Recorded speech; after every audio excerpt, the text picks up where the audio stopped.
Welcome to the Ask ML Fit Show. Hey, I'm Matt from Matt Lane Fitness. If this is your first time being here, it means so friggin' much that you would give me any of your valuable time. This is exactly what it looks like. You ask your fitness questions and I'll answer them. I'm a personal trainer and a registered nurse and a behavioral change specialist and all those little thingies. But what I love the most is connecting with you. I hope that you'll drop your questions down below. I'd love to answer them. Just comment them and let's do it. That's exactly what this thing is. So let's dive into the questions because I'm pretty fired up for them. There's a few of them. Are stairs enough for a good workout?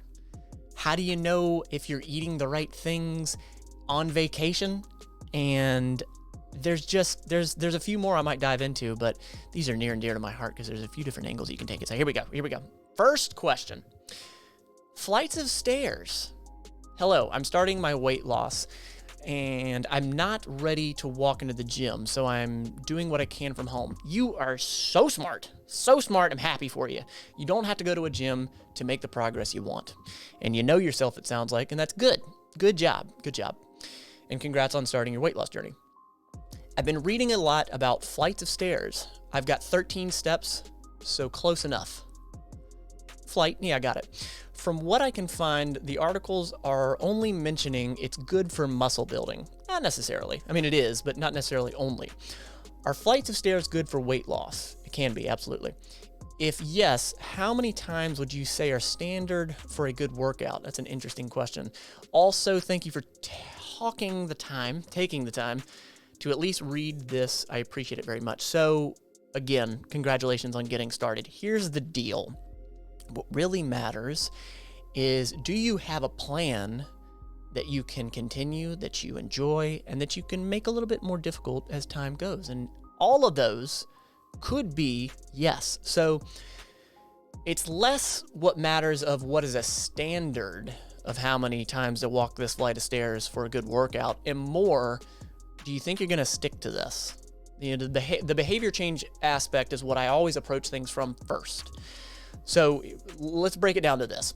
Walking alone, you can walk your way to fat loss. You can walk your way out of obesity. You can walk your way to the weight loss that you want, okay?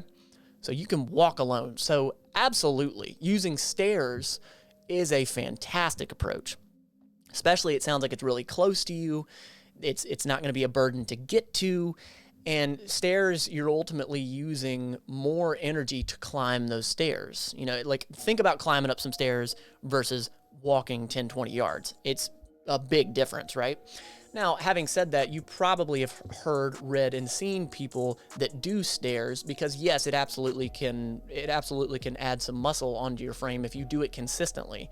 You know, walking stairs it's good. I really, really like it. So yes, it's a great workout for both muscle building and fat loss. 2, you're going to be able to start where you're at. So I don't know where you're at in your journey as far as how quote unquote out of shape you are, but maybe it means the first day you just do 13 steps and that's it. You call it a day. Well, I guess you'll do 26 because you have to come back down, right? Then the next day you add one more set, you know, or you pick up the pace at what you do. Ultimately, what you need to do is meet yourself where you're at, okay? Just shoot for 5 minutes. Just shoot for 5 minutes and do that for 2 weeks, all right? And I think it's so important to figure out what's best for you, okay? If I were in your shoes, I would just start and work for the goal to be about 15, 20 minutes. If you can do 15, 20 minutes straight of taking stairs, you're doing great. Let that be your goal, or whatever you find that should be your goal. But 15 to 20 minutes, walking them stairs, absolutely, it's perfect. It's perfect to do. You also need to know if you're not in a calorie deficit, the fat loss is not going to happen, okay? So you got to watch those calories. Moving on to the next question. Help with vacation eating. I actually have a video specifically talking about this. Hi, everyone. I'm down almost 20 pounds in 2 months. Holy crap. 10 pounds a month. That's a lot. And I need to keep this momentum going.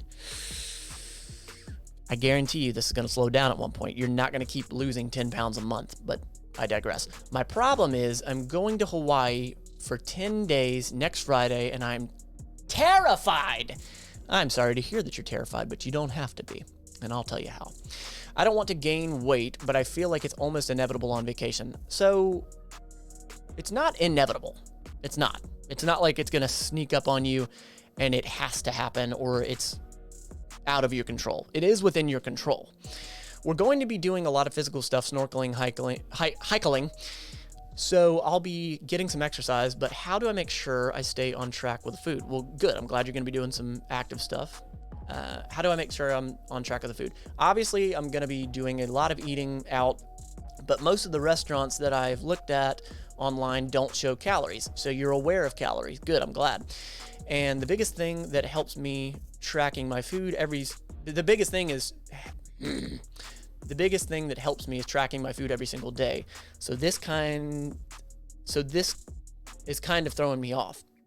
How do I make sure I don't completely fall apart? Well, I'll tell you this. You're not going to gain 50, 40, or 30 pounds on this trip, okay? So I think you first need to start and realize that you have more control than you realize. I understand that you're fearful because you're only 2 months in. You've seen this progress. For most people, they start and stop many times. I don't know that about you, but I'm going to give you two different angles, okay? When I was a beginner and when I started out, I was unbelievably strict with myself. But I truly enjoyed being strict because I was teaching myself how to do these things. I was learning. I was really enjoying being strict. Not everyone enjoys that, okay? I'm a bit of a psycho when it comes to that.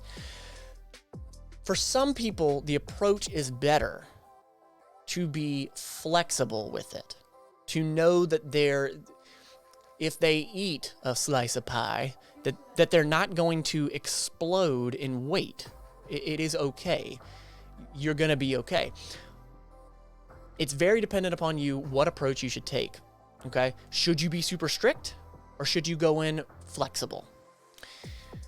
I'm at the point in my journey where I can be flexible because I've been doing it for 13 years. I know how it works. I know how I work. I know how to get into rhythm, out of rhythm, the whole nine. If you're in the beginning of your journey, you're gonna have to gauge that for yourself. So if you were gonna go on the super strict route, I'll tell you this. Take your food with you to Hawaii. I know, I sound like a psycho, but I've done it many times before. And I will link a video, a playlist, over here. I'll link a playlist where I talk about all the meal prepping that I've done and show you videos on it. But specifically, my wife and I have done a meal prep vacation version. So take your food with you. That's gonna allow you to control a lot more of the meals, and you can still eat out as much as you want. Okay, if you don't want to take your meals with you, if you don't want to look like a psycho rolling a cooler around, I get it. Then when you get there, go shopping. Go to the local grocery store or go to the super center and grab some of the staples, a protein source, a carbohydrate source, or at least some snacks that are low calorie, okay? That might have some fiber and protein. If you don't want to do that, I get it. Then when you go out to dinner, ask them to make your meals with no oils, no extra sauces, take the sauces off, whatever, or put it on the side.